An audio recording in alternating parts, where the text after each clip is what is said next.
샬롬. 네, 오랜만에 뵙습니다. 네, 김장철이라 많이 바쁘시죠?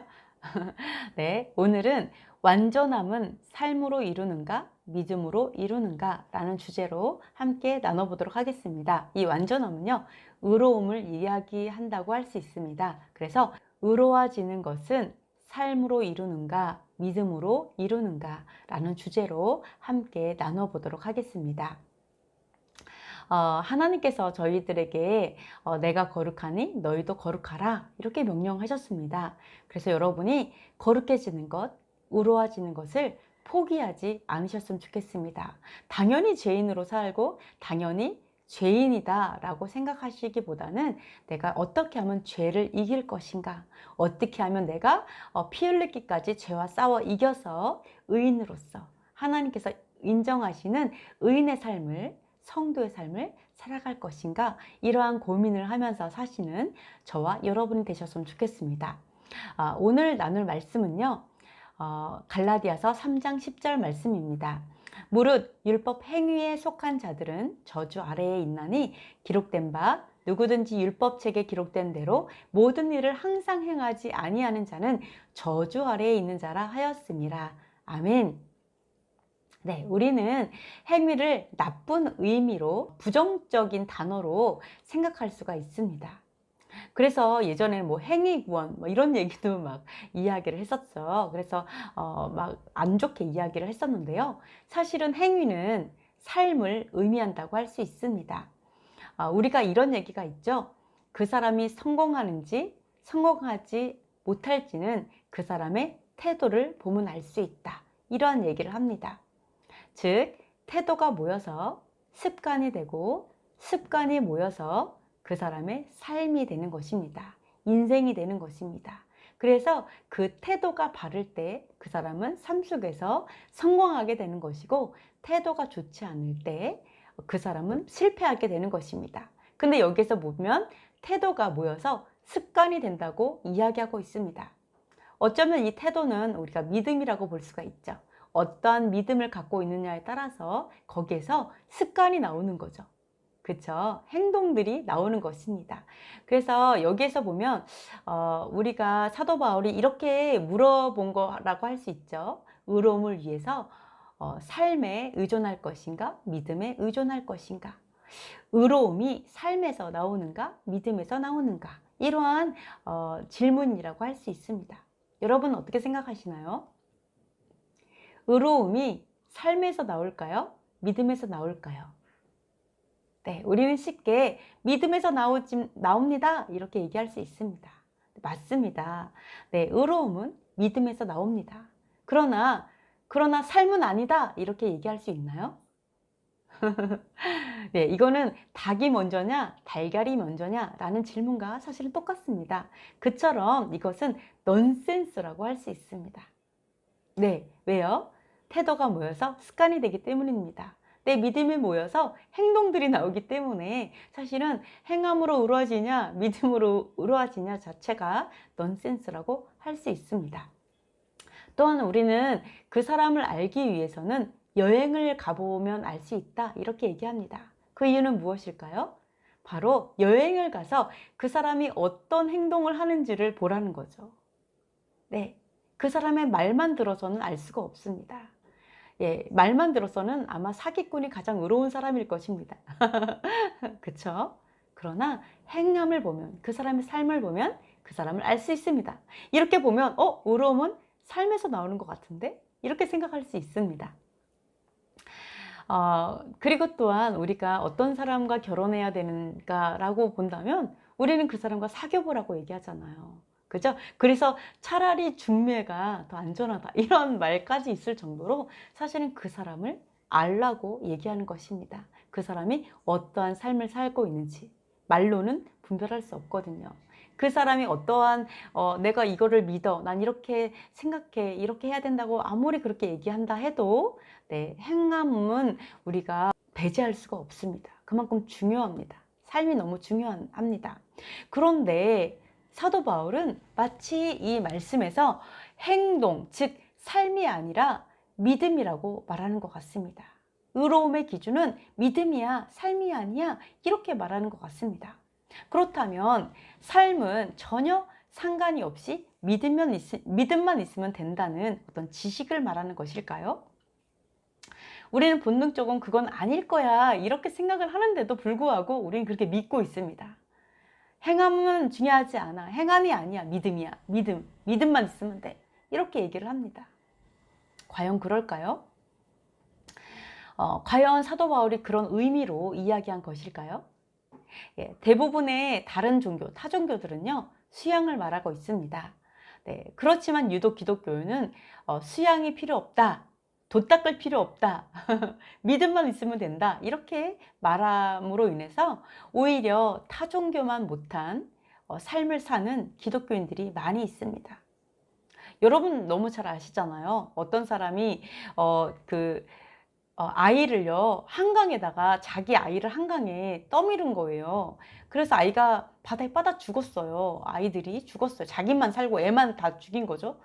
그랬을 때 그 사람에게 왜 아이를 한강에 빠뜨려 죽였냐라고 얘기하니까 그 아빠가 뭐라고 하시냐면, 그 아이는 내가 너무 이렇게 가난하고 아이를 키울 돈이 없어서 아이를 강에 빠뜨려서 죽였다. 차라리 죽는 게 더 편할 것 같다. 이 세상에 사는 것보다. 나는 얘네들 걷어들일 수가 없다.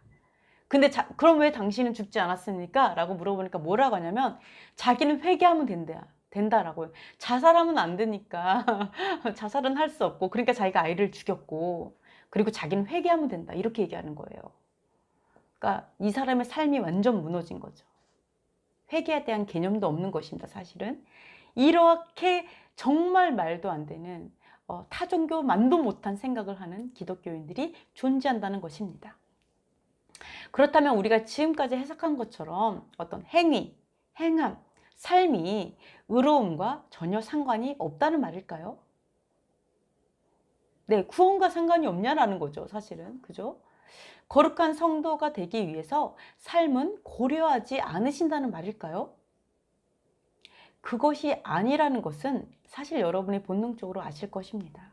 양심이 알 겁니다. 여러분의 양심은 그건 아닐 거야. 어떻게 그럴 수가 있겠어. 그죠? 내가 개판으로 살다가 딱 죽을 때 하나님 믿어요 이렇게 하고 딱 죽었더니 그 다음 천국 간다라는 것이 복음이 아니라는 것을 여러분 아실 것입니다. 의외로 그렇게 믿는 분이 되게 많아요. 내가 개판으로 살다가 죽을 때 딱 예수님 믿고 죽어야지 이렇게 생각하는 사람 많이 있습니다.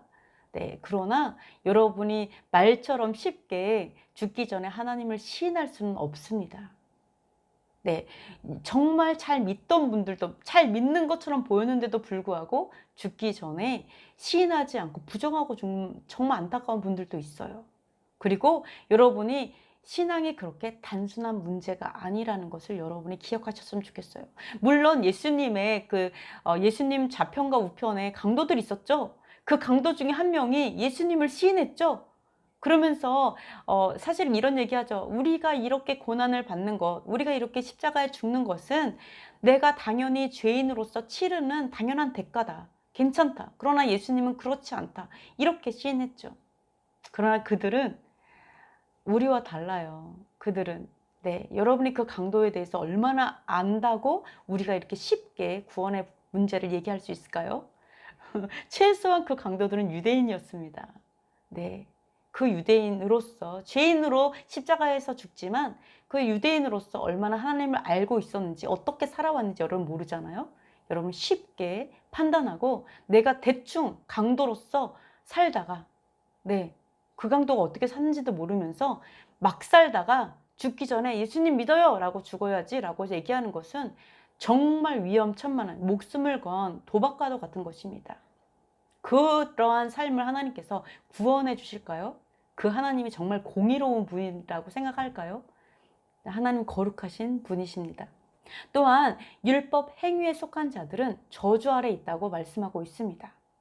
그 이유는 율법의 모든 것을, 성경으로 보면 이렇게 말해요. 율법의 모든 것을 항상 행해야 되기 때문에 저주가 된다. 이렇게 얘기합니다. 왜 이렇게 말할까요? 네, 항상 행해야 되기 때문에 저주래요. 그 말의 뜻은 항상 행할 수 없고 완전하게 그걸 지킬 수 없기 때문에, 완전하게 지킬 수는 없겠죠. 우리가 완벽하게. 그렇기 때문이라고 우리는 이해할 수가 있습니다. 그러나 이 뜻이 우리가 지금까지 이해한 것처럼 율법을 지키는 자들이 저주가 된다. 그러니까 지키지 말라는 말일까요? 율법 지키지 마. 그 얘기를 하는 걸까요? 만약 우리가 지금까지 해석한 것처럼 율법은 저주야. 율법을 지키면 안 돼. 율법 지키려고 하는 자들은 저주받은 자야 라고 해석을 한다면 우리는 구약의 말씀과 전면적으로 상반되게 믿는 것입니다. 신약은 구약과 완전 상반되는 복음이다. 이렇게 볼 수가 있고요. 그리고 또 하나, 구약의 대표적인 사람 다윗은 저주 아래 있는 자입니다. 왜냐하면 다윗은 복 있는 사람은 주야로 율법을 묵상하는 자라고 증언하고 있기 때문입니다. 또한 제가 가장 좋아하는 시편 119편에서는 뭐라고 이야기를 하고 있냐면, 내가 고난을 당하는 것이 유익이라. 예전에는 율법을 지키지 않았지만 고난을 통해서 율법을 지키는 자가 되었다라고 고백하고 있습니다. 그렇기 때문에 다윗은 대표적인 저주 아래 있는 자라고 우리는 해석이 됩니다. 그러나 또한 성경에서는 뭐라 그래요? 다윗의 장막이 회복될 것이다 라고 예언하고 있습니다. 그러면 그 다윗의 장막은 무엇일까요? 다윗의 장막이라고 하는 것은 다윗의 집이죠. 다윗의 삶입니다. 사실은 그것이 회복될 것이다 라고 예언하고 있는데, 우리는 마치 그것을 제외하고 다윗의 장막, 그냥 찬양하는 것, 예배만 얘기하죠. 예배는 삶인데도 불구하고 그렇게 생각하고 있습니다. 그러면 과연 바울이 말한 뜻이 무엇일까요? 바울이 말한 뜻이 우리가 이해한 것을 이야기하는 걸까요? 구약과 신약이 예수와로 인해서 의로움의 기준이 달라졌기 때문에 더 이상 율법은 복이 아니라 저주가 되었다라고 말하는 것일까요? 이와 같이 율법이 우리의 해석에 따라, 우리의 관점에 따라 복이 될 수도 있고 저주가 될 수도 있습니다. 그렇다면 우리의 삶을 위해서, 우리의 삶이 저주가 되면 안 되겠죠. 그렇기 때문에 우리가 저주에서 구원받기 위해서라도 율법에 대한 올바른 해석을 알아야 될 필요가 있습니다. 지금부터 이 율법을 어떻게 이제 해석을 하고 있는지 헬라어와 히브리어를 보도록 하겠습니다. 여기서 율법 행위에 속한 자들은 저주 아래 있다라고 했을 때 이 속한에 해당되는 말, 율법에 속했다는 게 뭘까요? 율법에 속한 것도 아니에요. 율법의 행위에 속했다 이렇게 얘기하고 있는데요. 이 속한이라는 말이 무엇일까요? 헬라어로 이 속한은 에크입니다. 에크는 원인, 동기, 이유를 뜻합니다. 즉 율법의 행위가 원인이 되고 율법의 행위가 동기가 되고 이유가 되는 것을 말하고 있습니다. 내가 어떤 삶을 사는데 이게 그냥 율법의 어느 행동, 그 행동을 그냥 하는 거예요. 이게 원인이 되는 거예요. 자기가 하는 이유가 율법이기 때문에 하는 거죠. 말하자면 율법이기 때문에 그냥 그게 동기가 돼서 삶을 사는 거예요. 뭐 율법이니까 헌금을 하는 거고, 율법이니까 모여서 예배하는 거고, 이걸 얘기하는 것입니다. 히브리어로는요, 이 속하는 알키움입니다. 즉 어디에 의존하는 걸 의미합니다. 의존하다. 즉 율법의 행위에 의존하는 자들을 의미합니다. 의로움을 위해서 행위에 의존하는 자들은 저주 아래 있다는 뜻입니다. 네, 이 구절은 율법에 순종하지 말아야 된다는 의미라기보다는 의로움을 얻기 위해서, 그 거룩한 성도가 되기 위해서 믿음과 상관없이, 믿음이 없이 율법의 행위에 의존하는 사람들, 그것을 뜻한다고 할 수 있습니다. 즉 성도가 되기 위해서 믿음이 아니라 행위에 의존하는 자들을 얘기하는 거죠. 그러니까 행위에 문제가 있는 게 아니라 믿음이 없는 그 행위에 의존하는 데 문제가 있는 것입니다. 이제 너무 무슨 말인지 너무 헷갈리죠. 쉽게 말씀을 드려볼게요. 어떤 교인이 있습니다. 제가 성도라고 말을 안 할게요. 교인이 있습니다. 그 교인은요, 술을 좋아해요. 그래서 얼마나 이게 술을 많이 마시는지 가끔 길바닥에 누워 있어요. 네, 길바닥에 엎어져 있고, 네, 막 비 오면은 술 먹고 미끄러져서 엎어져 있고 자주 그래요. 근데 그 사람 끌고 집으로 가기도 하고, 그리고 여자가 있는 술집도 자주 가고요. 네, 그러니까 세상 사람하고 아주 거의 똑같이 산다고 볼 수가 있습니다. 근데 뭐만 다르냐? 일요일 날 교회를 와요. 네, 그리고 또 재정으로 헌신도 잘해요. 돈도 잘 내요. 그래가지고 뭐 맛있는 것도 교회에도 잘 하고, 뭐 새벽까지 술을 마셨는데 또 일요일 날 늦게 교회에 또 오기는 와요. 헌금도 합니다. 정말 그 영혼을 사랑하는 목사님이라면 그 성도에게 뭐라고 말할까? 그 교인에게? 네, 이렇게 얘기를 하는 겁니다. 그렇게 살 것 같으면 교회를 다니지 마십시오. 왜요? 교회를 다닌다고 하는 사람이 여자가 있는 술집에 가고 그렇게 술도 너무너무 자주 마셔서 길바닥에 엎어져 있으니까 얼마나 하나님의 영광을 가리겠어요. 교회를 다녀도 저렇게 다녀도 된다고 저절로 선전이 되잖아요. 그죠? 그럴 것 같으면 헌금하지 마라. 이렇게 얘기할 수 있습니다. 뭐 헌금을 싫어하는 교회가 어디 있어요? 다 어려운데. 그럼에도 불구하고 그 영혼을 위해서 그럴 것 같으면 헌금하지 마라. 이렇게 얘기합니다. 그러면 이렇게 해석할 수 있죠. 아, 교회 다니지 않아도 되겠다. 아, 헌금 안 해도 되네? 이렇게 해석하는 게 맞나요? 아니면, 아, 제대로 성도로서 제대로 살으라고 말씀하시는 거구나. 교회를 다녀도 제대로 다니라고 얘기하시는 거구나. 헌금을 하더라도 내가 진정한 헌금을 하길 원하시는구나. 내가 이렇게 더 이상 살면 안 되겠구나. 이것을 얘기하는 걸까요? 당연히 후자가 맞겠죠. 즉 무엇을 행함에 문제가 있는 것이 아니에요. 뭐예요? 즉 교회 다니는 게 문제가 되는 게 아니고 네, 헌금하는 게 문제가 되는 것이 아니라 바로 그 마음의 중심을 이야기하는 것입니다. 사도 바울도 그 얘기를 하는 거예요. 행함에 의존하지 마. 이 얘기는 뭐냐면 마음의 중심에 믿음이 없이 그냥 껍데기로 하는 행동으로는 우리를 의롭게 하지 못한다라는 것을 이야기하는 것입니다. 모든 인간은요, 완전해지고 싶은 본능을 하나님께서 주셨습니다. 네, 그렇지만 어떤 누구도 자신의 힘으로 또는 노력으로 의지로 죄짓지 않고 완전하게 행할 수 있는 사람은, 온전한 삶을 살 수 있는 사람은 한 명도 없다는 것이 진리입니다. 만약 예수야처럼 진짜 죄 한 번도 안 짓고 산다라면 그 사람은 하나님이겠죠. 그죠? 그 사람 하나님이죠. 의로운 온전한 인간. 그러나 우리는 그럴 수 없습니다. 그러나 우리는 어떤 본능이 있죠? 바로 하나님처럼 되고 싶은 본능이 있습니다. 또한 하나님께서는 우리를 하나님처럼 되게 하는 것이 목적이에요. 그래서 예수와의 신부가 되게 하시고 나중에는 함께 심판하는 자로서, 그리고 정말 영원한 삶을 사는 하나님과 같은 그러한 자로 만드는 것이 하나님의 목적이죠. 그죠? 그러나 우리의 이런 본능, 우리는 그렇게 지어졌기 때문에 그런 본능을 가지고 있는 것입니다. 그러나 사단은 지금도 끊임없이 다른 방법으로 온전해질 수 있다고 우리를 미혹하는 것입니다.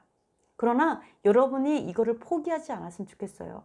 우리는 의로워질 수 없어. 우리는 거룩해질 수 없어. 우리는 죄인일 수밖에 없어. 우리는 끝까지 죄인일 뿐이야. 라고 해서 우리는 완전해지고자 하는, 의로운 성도가 되고자 하는 그것을 처음부터 차단하고 포기하게 한다면 여러분은 성도들로 하여금 다른 방법으로 온전해지고자 하는 그러한 성도들을 만들 수밖에 없다는 것입니다. 가수들이 온전해지고 싶어서 어떻게 하죠? 마약을 하는 것입니다. 많은 연예인들이 온전해지고 싶어서 어떻게 하죠? 그들이 영혼을 파는 것입니다. 그들이 온전해지고자 하는 욕구가 문제가 있는 것이 아니에요. 성형 중독에 빠지고 온전해지고자 하는 그 욕구에 문제가 있는 것이 아니라 바로 그 온전해지고자 하는 방법을 악하게 선택하는 게 문제인 것입니다. 여러분이 거룩해지고자 하는 마음, 하나님처럼 되고 싶어요. 예수야처럼 살고 싶어요. 예수야처럼 살으라고 사도 바울은 얘기하죠. 너희는 죽었고 너희 안에 이제 예수야가 사는 것이라. 그죠? 우리는 내 나는 죽었어. 예수와로 사는 것이 우리의 삶입니다. 네. 그러나 우리가 어떻게 하면 예수와처럼 진정하게 살아갈 수 있을까? 죄 짓지 않고 살아갈 수 있을까? 온전한 성도가 될 수 있을까? 바로 그것은 바로 하나님의 영으로, 성령으로 가능해진다라는 것이 바로 성경에서 말하고 있는 것입니다. 물론 완벽함을 얘기하는 건 아니죠. 우리는 온전해지는 거죠. 그래서 그리스도의 믿음으로 장성해지는 것입니다. 그래서 여러분이 무조건 할 수 없어 이것이 아니라 여러분이 거룩한 성도가 되기 위해서 제자들은 어떻게 했죠? 말씀을 아는 것으로 온전해졌나요? 유대인들은 말씀을 갖고 있습니다. 그죠? 그 말씀으로 온전해질 수 있었다면 예수와께서 오실 필요도 없었고 성령님께서 오실 필요도 없었을 것입니다. 그러나 우리는 말씀으로 온전해질 수 없기 때문에 제자들에게 어떻게 했죠? 바로 3년 동안 제자들을 말씀으로 양육하셨습니다. 그죠? 그리고 어떻게 하셨죠? 그리고 죽으시고 성령을 부으셔서 권능을 얻게 하셨죠. 그 권능은 인간의 힘이 아니죠. 바로 하나님의 능력을 입혀주심으로 인해서 예수와로 살게 하시는 것입니다. 바로 성령으로만이 가능하다는 것을 성경은 이야기하고 있습니다. 그러나 성령이 우리에게 부어지기 이전 단계는 이와 같습니다. 그리고 하나님을 알기 전에는 어떤 상태냐면 사도 바울이 이렇게 얘기하고 있어요. 그러면 어떠하냐? 우리는 나으냐? 결코 아니라. 유대인이나 헬라인이나 다 죄 아래에 있다고 우리가 이미 선언하였느니라. 기록된 바 의인은 없나니 하나도 없으며 깨닫는 자도 없고 하나님을 찾는 자도 없고 다 치우쳐 함께 무익하게 되고 선을 행하는 자는 없나니 하나도 없느니라. 아멘. 이와 같이 우리들은 죄인이다. 우리는 본성이 죄인이다 라고 이야기하고 있는 것입니다. 네, 말씀을 안다고 해서 우리가 우리의 노력으로 우리의 의지로 온전해질 수 있다라면 네, 행위에 의존해가지고 행함으로 완전해질 수 있다라면 그것은 그 사람이 대단한 거죠. 아주 위대한 사람인 거죠. 네, 의로움을 이루었잖아요. 스스로의 힘으로. 그렇지 않다는 것입니다. 그것이 아니라 바로 우리가 물론 힘과 뜻과 의지를 다해 목숨을 다해 하나님을 사랑하라 이렇게 말씀하셨죠. 네, 나의 의지를 내 의지로 이룬다는 게 아니라 의지를 하나님께 드렸을 때, 나의 힘을 하나님께 드렸을 때, 내 목숨까지도 하나님께 드림받을 때 그 사람의 마음의 중심에 성령을 부으셔서 온전케 거룩하게 하신다는 것입니다. 내가 하지 못하는 영역을 성령님께서 해주신다는 것입니다. 그래서 우리의 의지나 힘으로 온전해질 수 없기 때문에 사도 바울이 이 얘기를 하는 것입니다. 의로움을 위해서 율법의 행위에 의존한다면, 믿음으로 시작을 하는 것이 아니라 행위에 의존한다면 불쌍한 자이고 또한 나의 노력으로 결코 이룰 수 없어요. 그렇기 때문에 불가능한 방법이므로 그 사람은 저주 아래 있는 것이다 라고 이야기하는 것입니다. 그렇기 때문에 우리는 율법의 행위에 의존하는 자가 아니라 아브라함처럼 믿음에 의지하는 자가 될 때 순종할 수 있게 되는 것입니다. 성령은 하나님의 영이죠. 아버지의 영입니다. 아브라함이 믿음으로 하나님께 순종했을 때, 믿음으로 시작했을 때 어떻게 됐죠? 행함으로 바로 본토 친척 아비의 집을 떠났습니다. 바로 믿음으로 시작을 한 것입니다. 또한 믿음으로 어떻게 했죠? 바로 자신의 하나밖에 없는 아들 이삭을 번제로 하나님께 드릴 수 있는 것입니다. 네, 받은 걸로 치셨죠. 그죠? 받은 걸로 치셨죠. 그렇게 순종할 수 있는 것이 바로 믿음으로 시작할 때 가능한 것입니다. 아브라함은 우리의 믿음의 조상이죠. 네, 우리는 이방인이었지만 바로 예수와를 통해서 영적인 유대인으로 우리가 거듭나게 되었습니다. 그렇다면 바로 이방인의 아버지였던 아브라함이 어떻게 믿음으로 시작했고 순종의 삶을 살았는지 그 본보기를 보고 온전함에 이르는 그런 삶을 살아야 할 것입니다. 네, 오늘은 즐거우셨나요? 의로움, 또 거룩함 이런 것들이 우리가 행함에서 오는 것이 아니다 라고 생각을 하셔서 아예 율법을 포기하는 아까 아예 교회를 안 다녀버리고 아예 헌금을 안 해버리는 그런 어리석은 그러한 해석을 하지 않으셨으면 좋겠습니다. 그런 하나님의 아버지의 마음을 너무 몰라서 너무 몰라서 우리가 그렇게 오해할 수 있다고 생각을 합니다. 그래서 그것이 아니라 바로 행함에 의존하지 않고 마음의 중심에서 우러나오는 행함을 이야기하고 있다는 것을 여러분이 기억하셨으면 좋겠습니다. 그리고 사도 바울이 말하는 것처럼 우리가 행함으로 우리가 정말 모든 걸 100% 지키지 못할 수 있어요. 그러나 하나님께서는 우리의 마음의 중심을 보시고 우리가 얼마나 주님 앞에서 발버둥 치고 정말 거룩한 아버지처럼 거룩한 삶을 살려고 노력하는지, 또 예수와처럼 죄와 피 흘리기까지 싸우면서 의로운 성도가 되기 위해서 삶을 살고자 하는지 우리의 마음의 중심을 살피시고 패브를 보실 거라고 믿습니다. 오늘도 즐거운 하루 되시고요. 언제나 승리하는 저와 여러분이 되셨으면 좋겠습니다. 샬롬.